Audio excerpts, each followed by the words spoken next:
ఇవాళ భువనగిరి లోక్సభ నియోజకవర్గంపై బీఆర్ఎస్ సన్నాహక సమావేశం జరుగుతోంది. కేటీఆర్ అధ్యక్షతన భువనగిరి లోక్సభ స్థానంపై భేటీపై జరుగుతోంది.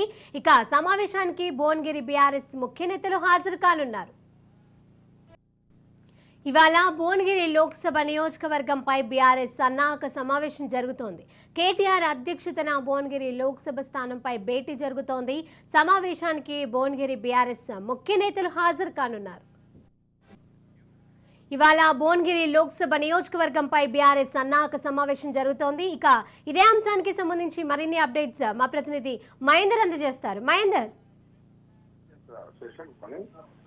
బీఆర్ఎస్ పార్టీ మొత్తం అసెంబ్లీ ఎన్నికల తర్వాత లోక్సభ ఎన్నికలు ఇట్లాగో విజయం మరొక కైవసం చేసుకోవాలి, 17 సీట్లు టార్గెట్ అన్నట్టుగా ప్రతినిత్యం కూడా పార్టీ ఆఫీస్ లో పార్టీ సన్నాహక సమావేశాలు నిర్వహిస్తుంది. అయితే నేడు భువనగిరి పార్లమెంట్ నియోజకవర్గ సమీక్ష సమావేశం ఉంది. మొత్తంగా భువనగిరి పార్లమెంట్ పరిధిలోని భువనగిరి, ఆలేరు, తుంగతుర్తి, నక్రికల్, మునుగోడు, ఇబ్రహీంపట్నం, జనగామ నియోజకవర్గ నేతలతో పూర్తిగా నేడు సమీక్షకు సిద్ధమైంది. ఈ సమావేశానికి బీఆర్ఎస్ వర్కింగ్ కేటీఆర్ అలాగే మాజీ మంత్రి హరీష్ రావు వీళ్ళ నేతృత్వంలో కొనసాగుతుంది. మొత్తంగా గత ఎన్నికల్లో జరిగినటువంటి పార్టీకి ఆ డ్యామేజ్ కావచ్చు, మొత్తంగా గెలుపోవడంలో గురించి కావచ్చు, అలాగే మొత్తం ఈ సమావేశాలతో మాట్లాడుకున్నట్లయితే మొత్తంగా అన్ని నియోజకవర్గాలు, అన్ని పార్లమెంట్ నియోజకవర్గాలకు సమీక్షలు నిర్వహిస్తున్న నేపథ్యంలో ఒక్కొక్క నియోజకవర్గం నుంచి ఒక్కొక్క నేతలు అంటగా ఇప్పటికీ జరిగిపోయినటువంటి 8 నియోజకవర్గ సమీక్షలలో ఒక్కొక్క విషయాలన్నీ బయటకు వస్తున్నాయి. ఒక నేత పార్టీ మేరు బీఆర్ఎస్ కాకుండా టీఆర్ఎస్ కొనసాగిస్తున్న ఒకరు, నిన్న ఒక ఖమ్మం సంబంధించినటువంటి నేత పార్టీ నేతలంతా కూడా కేవలం బాయిలర్ కోల్ అన్నట్టుగా కొత్తగా కూడా వాళ్ళ యొక్క లొసుగులు అన్ని వాళ్ళ పార్టీలో చెప్పుకోవడం అనేది బాగా చర్చనీయాంశంగా మారిన విషయం.